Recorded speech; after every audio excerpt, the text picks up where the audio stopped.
নমস্কার বন্ধুরা, আমি অপর্ণা। তোমরা দেখছো ব্লগার অপর্ণা এই চ্যানেলের পক্ষ থেকে তোমাদের জানাই অনেক অনেক অভিনন্দন আর আন্তরিকতা।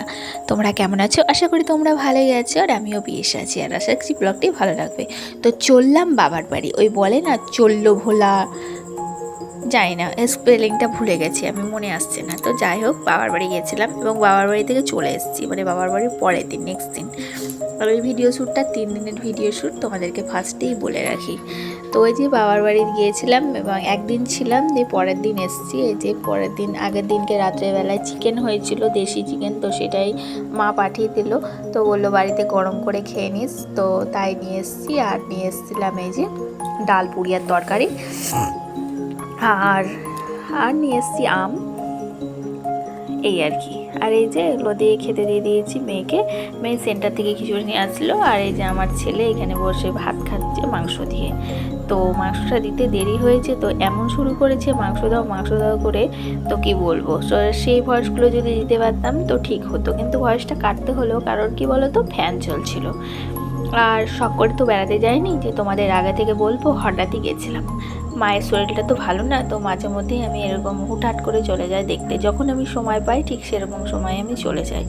তো যাই হোক, আর বাবার বাড়ি একদিন ছিলাম না, তাই ঘরের অবস্থা এরকম বেহাল। তাহলে যদি আমি 10 দিন বা 1 মাস থাকি, তাহলে ঘরের অবস্থা কী হবে বন্ধুরা, তোমরাই বোঝো। আর বাড়ির লোক তখনই একটা গৃহিণীর মর্ম বুঝে, যখন সে বাড়িতে থাকে না। থাকাকালীন কিন্তু কেউ তার মর্ম বুঝে না বা তার দামও দেয় না। তো যাই হোক, সেরকমই ব্যাপার। তো ঘরের অবস্থা একদম বাজে ছিল, তো সেই অবস্থাটা একদম তো শেয়ার করতে পারিনি। আর এসেই রান্না বান্না স্নান কমপ্লিট করে নিয়েছি, তারপরে যে এখন ঘরের কাজে লেগেছি, তো ওইগুলো অফ ক্যামেরায় করে নিয়েছি। তো তাই আর ওইগুলো শেয়ার করতে পারিনি। তো দেখো, এখন রুম ক্লিনিংটা করে নিলাম। করে বেডটা যদি এরকম সুন্দর করে সাজানো থাকে না, তাহলে মনে হয় ঘরের অনেকটা শোভা বাড়ায়। মানে ঘরে অন্য কোনো জিনিস না থাকলেও একটা যদি বেড থাকে, সেই বেডটাকে সুন্দর করে সাজিয়ে গুছিয়ে রাখতে পারি, তাহলে ঘরের লুকটা পুরো চেঞ্জ লাগে, তাই না? তো যাই হোক, ঠিক সেরকমই অবস্থা। তো দেখো, এই যে ডাস্টিংটা করে নিচ্ছি, আর এই যে যেমন প্রতিদিন এইগুলো মুছে নিই, ধুলো পড়ে তাই এগুলো মুছে নিচ্ছি। আর উপরে ছবিগুলো মুছে নেওয়ার পরে এখন এই যে টিভিটা মুছে নিলাম, ফ্লাওয়ারগুলো একটু হালকা ডাস্টিং করে নিচ্ছি, কারণ ওই ধুলো পড়ে। আর একদিন ছিলাম না, তাহলে বুঝতেই পারছো কতটা ধুলো পড়েছে। তাহলে একদিন না থাকা অবস্থায় এতটা ধুলো পড়েছে, তাহলে যখন আমি মাসের পর মাস যদি না থাকি, তাহলে কতটা ধুলো পড়বে বুঝতেই পারছো। আর বন্ধুরা, আমার মাসের পর মাস তো থাকা সম্ভব না, মাকে এখানে এনে রাখবো মার যখন অপারেশন হবে তখন। আমি ঠিক করেছি, কারণ ওখানে তো আমি যেতে গিয়ে অতদিন থাকতে পারবো না। কারণ কি বলো তো, আমার মেয়ের পরীক্ষা, এবারে আমার মেয়ে স্কুলে পড়ে, তার তো সব কিছুই বন্ধ হয়ে যাবে। আর আর আমি 1 মাস না থাকলে বুঝতেই পারছো আমার ঘরের হাল কি হবে।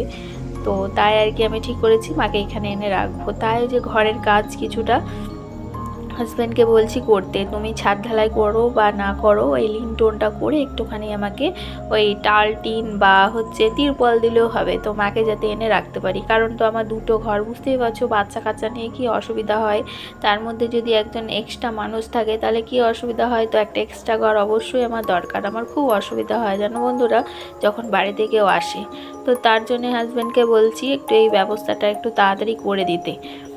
তো তাই ও মিস্ত্রি নিয়ে এসেছিলো, নিয়ে এসে যেটুকু গাঁথনি বাকি ছিল কমপ্লিট করে কালকে লিনটন ঢালাই যে তক্তাগুলো মারে ঠিক সেগুলো মারবে।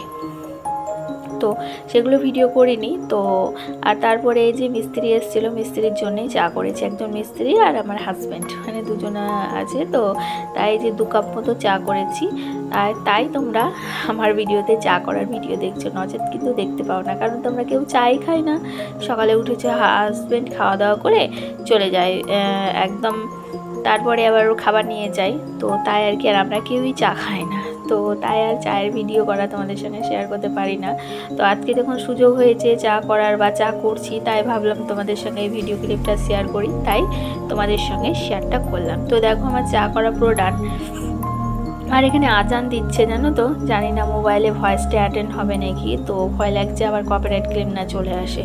তো দেখো, এই যে 2 কাপ চা নিয়ে এবার হাজব্যান্ডকে দিয়ে দেবো, ও দিয়ে দেবে মিস্ত্রি দাদাকে। তো ওটা আমার হাজব্যান্ডের বন্ধুই, আমি কাজ করছি। তারপরে এই যে কাচাকুচি করে গ্রিল বারান্দায় জামা কাপড়গুলো মেলে রেখে আমি চলে গেছি। আর অমনিই রাখা আছে, আমি তো গুছানোর সময় পাইনি। আর আগের দিন তো বৃষ্টি পড়ছিল, সেই জন্য গ্রিল বারান্দাতে আমাকে মেলতে হয়েছে। তো একদম ওই রকম বাদর ঝুলা হয়ে ঝুলছিল। তো সেই জামা কাপড়গুলো নিয়ে এসে এখন বসেছি ভাঁজ করতে। তো বুঝতেই পারছো কত রাজ্যের জামা কাপড়। তো তাই একটা একটা করে পার্ট বাই পার্ট আলাদা করে করে ভাঁজ করে রাখছি, যাতে গুছোনোর সময় যেখানকার জিনিস, মানে একটা ছেলের, একটা মেয়ের, একটা আমার, একটা হাজব্যান্ডের, এভাবে পার্ট পার্ট করে রাখছি, তাহলে টুক করে নিয়ে আমি জায়গা মতো রেখে দিতে পারবো, তাই না? তো দেখো এখন আমার ছেলের প্যান্টগুলো ভাঁজ করে, জামাগুলো ভাঁজ করে আলাদা করে রাখলাম। আর তারপরে এসছে যে আমার এই হাউস কোটটা ভাঁজ করতে একটু ডিফিকাল্ট হয়েছে, কারণ যে ফ্যান চালিয়ে করছি তো খুব গরম লাগছে, তো সেই জন্যে। আর শরীরটা তো আমার খুব একটা ভালো না, সময় সময় যে কেমন করছে শরীরের মধ্যে কে জানি না।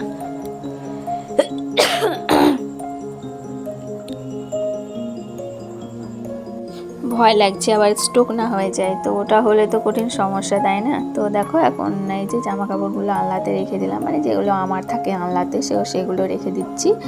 আর তারপরে ওই যে ছেলেরগুলো যেমন কাজশোকসে থাকে, আর এই কাজশোকসের অবস্থাটা খুব বাজে, কারণ বাবার বাড়ি চলে গেছিলাম তাড়াহুড়া করে।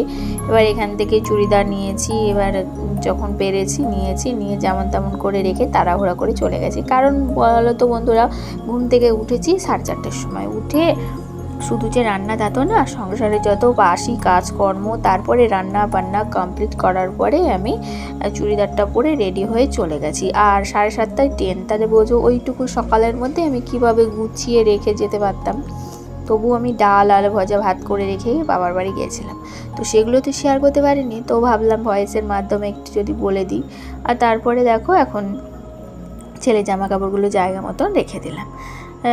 আর ছেলের মেয়ের সব আলাদা আমার, কারণ খুঁজে পাওয়া যায় না ছোট জামা কাপড়, বুঝতেই পারছো।